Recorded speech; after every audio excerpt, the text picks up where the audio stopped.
Now, let's look at the ankle and the foot. We're going to do subtalar and transverse tarsal movements. So what is that? All right. We're going to look at eversion.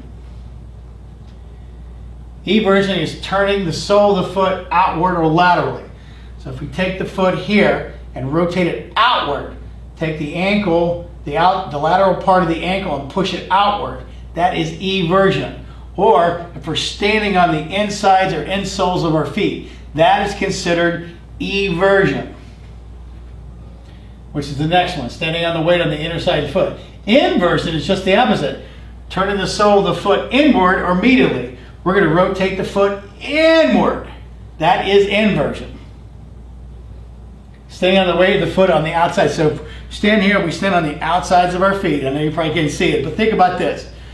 We're standing here, our feet are flat, then we push out to the sides of our feet. We pull up the inside of our foot off the ground and stand on the outsides of our feet. That is inversion. If we try to rotate, pull our knees in and try to stand on our arches, that would be eversion.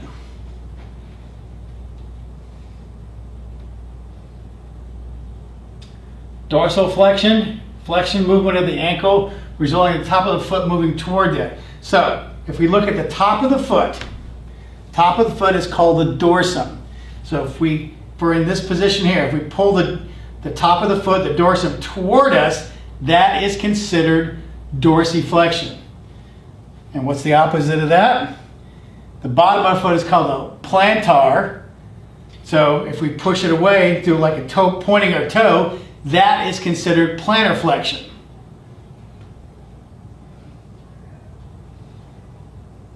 Pronation, combination of ankle dorsiflexion, subtalar eversion, and forefoot abduction, toe out. So let's look at that. So if we look at our hands, we would do pronation, supination. So once again, if we put our foot out to the side, that's considered, we have ankle dorsiflexion, pull the top of the foot toward us, push our ankle out to the side, and forefoot abduction, that's with the toe out. Supination is just be the opposite. Try to pull the ankle in, try to flex the toe, and pull our ankle toward, the inside ankle up toward us. That is supination. Combination of ankle plantar flexion, subtalar inversion, and forefoot adduction, pulling toward the midline. Look at the radial ulnar joint. We have pronation, literally rotating where the radius lies with diagonally across the ulna. It's actually, the outside of the forearm is actually going to rotate around the ulna, resulting in a palm down position. So we take our hand and rotate it that way. The radius will actually rotate over top of the ulna and our palm will go down. So if we look at the next one, supination, it's just the opposite. We're going to take our hand and point our palms up. So this is pronation, supination. Next, we're going to look at the shoulder girdle. Remember, the shoulder girdle consists of the clavicle, the scapula, and the arm. And what do we have here? We have depression and elevation of the shoulder girdle. So what we're going to do is we're going to elevate, we're going to raise the shoulder up, straight up, then we're going to depress. So what we're looking at here. Superior movement of the shoulder girdle, shrugging the shoulders.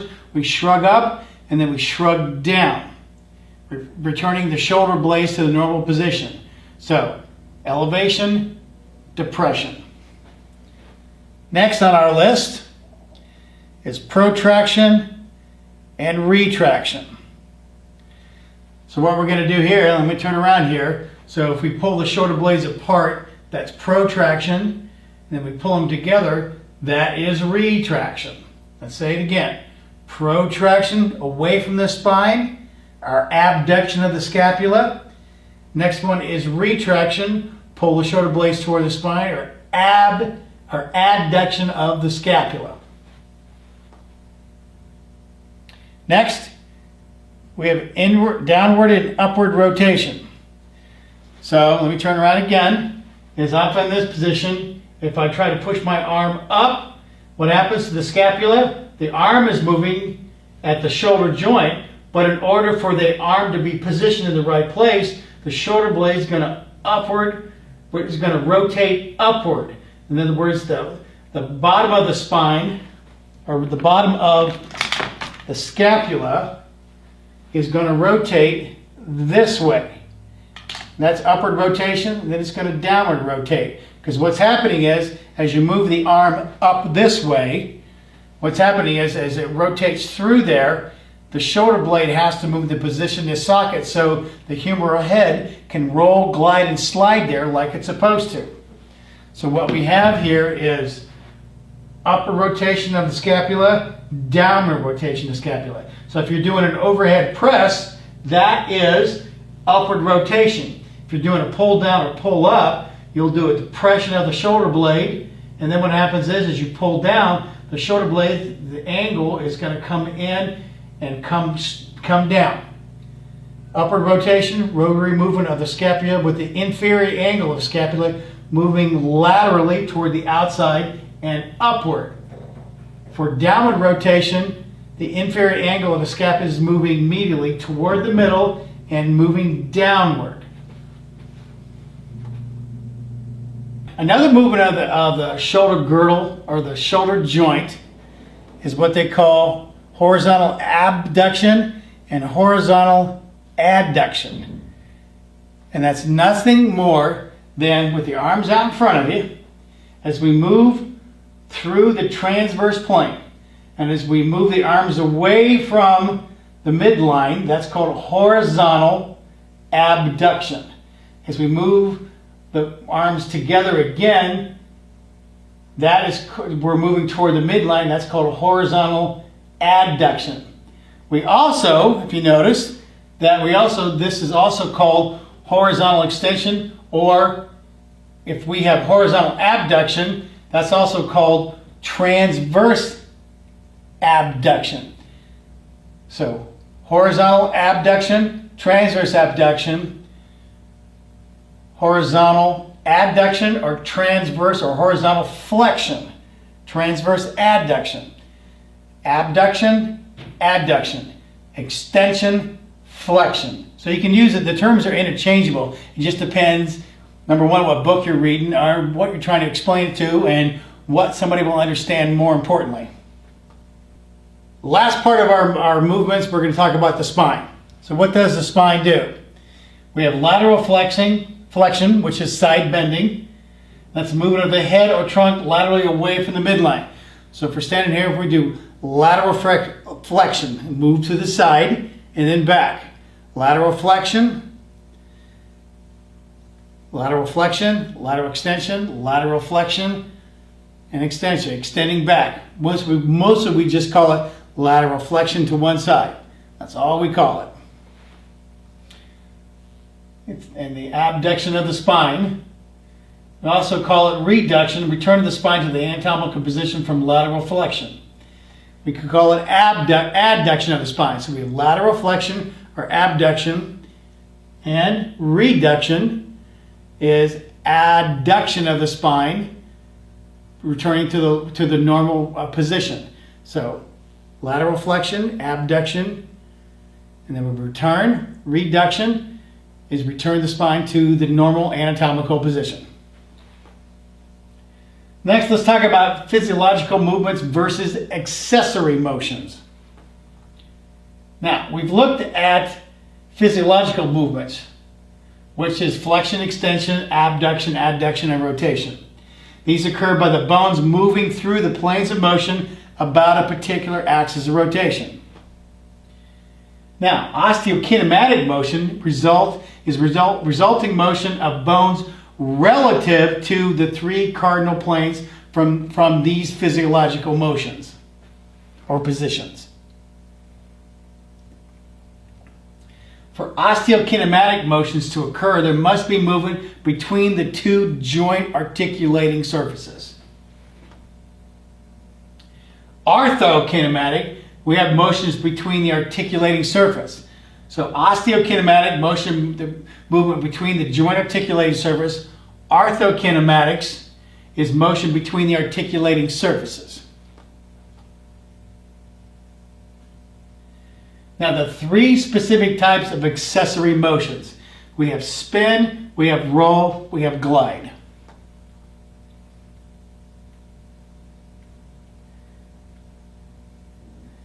If the accessory motion is prevented from occurring, then physiological motion cannot occur to any substantial degree other than that by joint compression and distraction. Here's compression. Distraction is it moving through, kind of like friction forces. Compression, distraction, moving away from each other. Due to most diarthroidal or synovial joints being composed of a concave surface articulating with a convex surface, roll and glide must occur together at some degree. So the joints in there have to roll, glide, and slide within the articulating surface in order for efficient movement to take place. Example 1, let's look at this.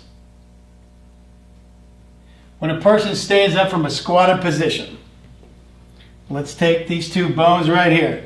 Take the femur and the tibia. Let's look at this. Person stands from a squatted position. The femur must roll forward. It rolls forward, but it also slides backwards for it to be able to come into that position. Even when you're squatting down, and it has to roll backwards, but it also has to slide forward as well too, so it can stay in contact with its articulating surface.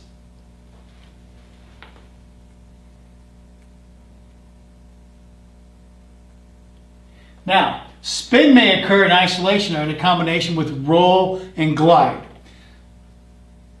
So it rolls, it glides, and as you come up, it rolls, it glides, but at the top, it may spin medially to lock it into place.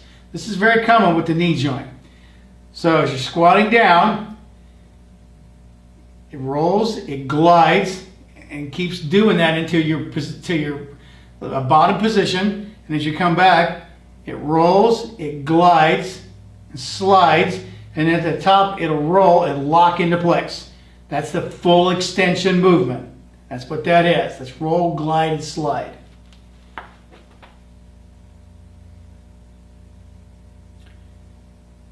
Now, a roll or rock, a series of points of one articulating surface contact with a series of points on another articulating surface. So it'll roll back and forth a little bit. It rolls and glides, but it also will rock back and forth a little bit. Remember we talked about that knee joint being in a sagittal plane, but it only does flexion extension. It's supposed to be a hinge joint, but it will also too, it could flex and extend, but it'll also roll a little bit and also laterally move from side to side as well too. That's that rock. The glide is a specific point of one articulating surface coming into contact with a series of points of another. So if you look at that, as it rolls back, it's also going to slide so it can keep all points in contact with that articulating surface. Now spin is a single point on a one articulating surface, rotates about another single point there. So we talked about that. As we come back up, it rolls back, rolls forward, glides, then it gets to the top and it spins and locks into place. Motion occurs around some stationary and longitudinal mechanical axis in either the clockwise or counterclockwise direction, depending on the joint. So let's take a look at this. Watch it for a little bit. If it comes up, it rolls, it slides, just like we talked about before. But you can see, as it does that, it will roll, it will glide, and then it spins and locks it into place. That's what the knee does at the top. When you're squatting down, it actually will unlock so it can roll and glide and slide in there. As it comes back up, it'll roll, glide, and slide into the top. It'll lock back into place. Now, the next part is movement icons.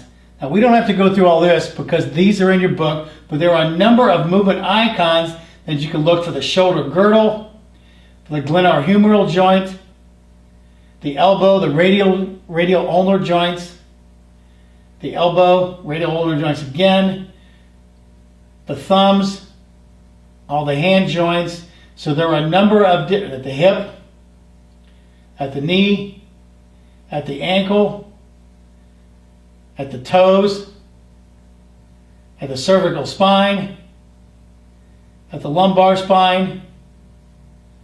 So what I want you to do is go through each one of these icons and see if you can duplicate these particular type of movements. Because the more you understand how the planes of motion work, the axis of rotation, how the bones and joints are all put together and how they move efficiently, you'll be able to understand when you're trying to teach somebody some type of movement pattern or exercise, you'll know how the body is supposed to position itself through the joint's entire range of motion. Whether it's a single joint movement or a multi-joint, multi-planar movement, you will understand how everything's supposed to be throughout that full range of motion. Last part are just websites. These are all in your book as well too. So if you can look at that, get an idea. If you have any questions, you can go to these websites and get some more information if you're confused about what we just talked about motion and joint structures and everything. So there are quite a bit in here. Number of different websites. Like I said, they're in your chapter. So take a good look at these. If you got any questions, go through here. Now, once you've done this, I want you to review everything, take the quiz, and I'll see you next learning module.